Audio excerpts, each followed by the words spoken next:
Hello my dear students, आपका cost accounting का paper हो गया है और मेरे पास आ भी गया है। आई होप सबने बहुत बढ़िया किया होगा। तो यहाँ पर सिर्फ मैं आपके साथ एमसीक्यू डिस्कस करूँगी। आप देखिए आपने कितने एमसीक्यू करेक्ट किए हैं और एमसीक्यू जो थे वो मैनेजेबल थे, आप इजीली कर सकते थे। तो चलिए मैं बताती हूँ क्या क्या आंसर है, आप भी देखिए। फर्स्ट एमसीक्यू देखिए, what does the term opportunity cost refer to in cost accounting. ये तो इसकी फर्स्ट लाइन में ही बताया हुआ है कि अपॉर्चुनिटी कॉस्ट क्या होती है। अपॉर्चुनिटी कॉस्ट होती है जो कॉस्ट हमारी होती है next alternative, best alternative foregone, जिसको हम फॉरगॉन करते हैं बिकॉज हम एक ऑप्शन को दूसरे ऑप्शन के ऊपर चूज करते हैं। तो यहाँ पर आंसर क्या था, D, right. Next, when material prices fluctuate widely, बहुत ज़्यादा फ्लक्चुएट होते हैं, which of the following method smoothens out the effect of fluctuation। Fluctuation का जो अफेक्ट है उसको स्मूथ कौन करता है, इसका आंसर क्या था, weighted average method. Next, charging to a cost centre those overhead that result solely for the existence of the cost centre is known as, means ऐसे ओवरहेड्स जो सोली किसी एक कॉस्ट सेंटर के लिए किए जाते हैं। तो जब उस कॉस्ट सेंटर को वो कॉस्ट एलोकेट की जाती है देन उसको क्या बोलते हैं। ऑब्वियसली मैंने बोल ही दिया कि अगर किसी कॉस्ट सेंटर के लिए वो खर्चा कर रहे हो तो आपको क्या आएगा यहाँ पर, वर्ड एलोकेशन। देखो हमने क्या क्या किया था, allocation, absorption and apportionment. Allotment तो कोई वर्ड ही नहीं होता, right.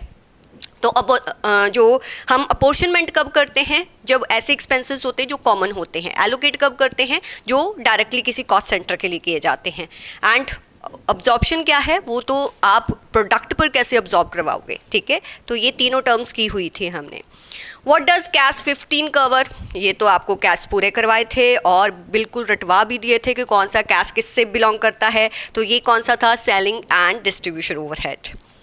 What does CAS 11 emphasize regarding the treatment of abnormal administration overheads। देखो abnormal कहीं भी आ गया, CAS के जो वन शॉट लेक्चर है उसमें मैंने आपको बताया था abnormal कहीं भी आ जाए वो हम अपनी कॉस्ट में उसको इंक्लूड नहीं करेंगे।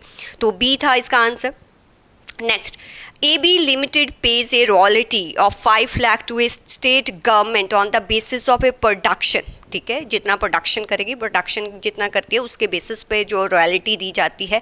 अब वो admin, direct material cost, royalty कोई मटेरियल कॉस्ट तो है नहीं। फैक्ट्री ओवरहेड, इसका आंसर आपका क्या था, direct expenses, because on the basis of production जो है ये रॉयल्टी दी जा रही है। एंड नेक्स्ट क्वेश्चन आप क्या था, व्हेन कॉस्टिंग लॉस इज 5600। अब आपको लॉस दिया हुआ है और वो भी कॉस्टिंग का, और factory overheads are over absorbed. हमारे कॉस्टिंग वालों ने ओवर अब्जॉर्ब किए हैं। ओवर अब्जॉर्ब किए हैं इट मीन्स कि हमने जो है 800 ज़्यादा रिकॉर्ड किया है अपने एक्सपेंडिचर पर।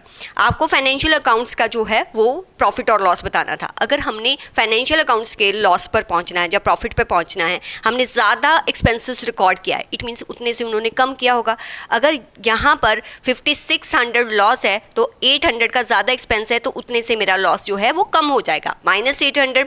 और एडमिनिस्ट्रेशन ओवरहेड हमने कम चार्ज किए, इट मीन्स के फाइनेंशियल वालों ने ज़्यादा चार्ज किए होंगे, इतने से लॉस बढ़ जाएगा। तो अल्टीमेटली इम्पैक्ट कितना होगा, -200। तो 5600 माइनस 200, 5400 का जो है वो आपका लॉस होता है as per financial. Next, in a drug manufacturing company which method of costing can be applied effectively. Job तो हो नहीं सकता, कॉन्ट्रैक्ट हो नहीं सकता, क्या था, patch costing. Next, R&D company calculates prices of different jobs by adding overhead to the prime cost। Okay, कोई भी overheads जो है प्राइम कॉस्ट में ऐड कर देते हैं, ओवरहेड ऐड करते हैं तो क्या आ जाता होगा, टोटल कॉस्ट। टोटल कॉस्ट में वो प्रॉफिट ऐड करते हैं जो कि 30% है किसका, कॉस्ट का। और जो एक जॉब है उसको सोल्ड किया गया 845 में सोल्ड किया गया, इट मीन्स के ये 30 कॉस्ट पे है तो आपका सेलिंग प्राइस पे 130 होगा। तो आपको जो दिए हुए हैं कि ओवरहेड कितने इनकट किए गए हैं, ओवरहेड 347 है। तो आपने यहाँ से इसको 130 से डिवाइड करके 100 से करते तो आपको टोटल कॉस्ट आ जाता, टोटल कॉस्ट में से ये माइनस करते then you get to know prime cost. तो वो कितना आता, 303। तो ईजी था ये भी। फिर आपको दिया हुआ है कि truck starts with load of 40 metric ton. देखो आपके स्टडी मैथ से ही सारे एमसीक्यूज आए हैं, कोई भी इधर उधर से नहीं आया। ढंग से किया होता तो सारे एमसीक्यू आपके जो हैं वो अच्छी तरह से हो जाने थे।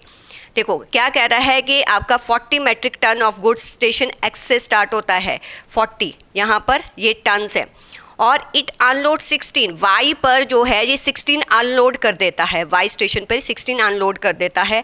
देन बैलेंस जो है वो जेड तक जाता है, मीन्स जेड तक कितना और गया, 24 टन जाता है, राइट।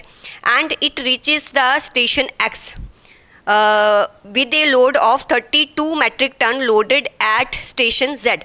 ओके, ये यहाँ से एक लोड करता है कितना, 32, और कहाँ पर पहुँचता है, एक्स पर, कितना टन, 32 टन जो है लोड करता है।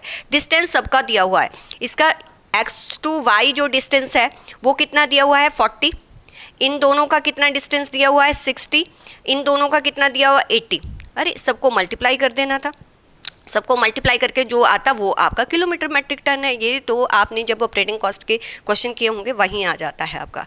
SMM limited manufacturing product Z को मैन्युफैक्चर करती है, 80 पर सेल करती है, वेरिएबल कॉस्ट है 60। ओके, कंट्रीब्यूशन कितना है per unit, 20। Fix cost monthly कितना है, 17,000, और टारगेट प्रॉफिट कितना है, 15,000। तो आपको यूनिट्स में बनाना था, आपका जो भी सेल्स वॉल्यूम है 20 से डिवाइड कर देते तो 1600 यूनिट्स आपका आंसर आ जाता। चलिए आगे आगे आगे। The sales amount of a product are 2 lakh है, सेल्स अमाउंट, वेरिएबल कॉस्ट इतनी है, इट मीन्स के 1,20,000 का आपका कंट्रीब्यूशन है। फिक्स्ड कॉस्ट इतना है, ब्रेक इवन पॉइंट सेल्स बतानी है। ओके, जो भी आपका फिक्स्ड कॉस्ट है 50,000, उसको पीवी रेशियो से डिवाइड कर देते। पीवी रेशियो कैसे आता है, contribution divided by sales into 100, तो पीवी रेशियो से डिवाइड करते तो ये आंसर आ जाता। ठीक है, easy busy. Next, the operation to produce a unit of a product M require 9 active hours, ये एक्टिव आर्स है, कितने लगते हैं।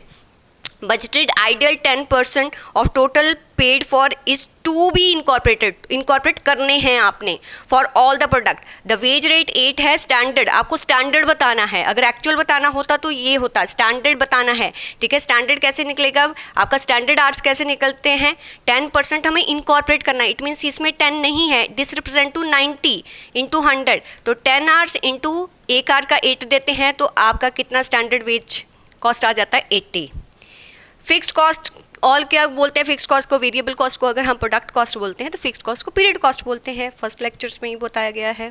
Which of the following budget facilitate classification of fixed and variable, ये है आपका फ्लेक्सिबल, क्योंकि फिक्स्ड और वेरिएबल का क्लासिफिकेशन हम किस बजट में करते हैं, आपने देखा ना, जब भी हम बजट बनाते थे फिक्स्ड को अलग से रिकॉर्ड करते थे, वेरिएबल को अलग से रिकॉर्ड करते थे, अलग अलग कैपेसिटी पर 70, 60, 100 पर करते थे। ठीक है, तो these are the answer of all these MCQ। I hope आपने ठीक किए होंगे, कमेंट्स में बताना कि आपने कितने MCQ जो है वो करेक्ट किए हैं।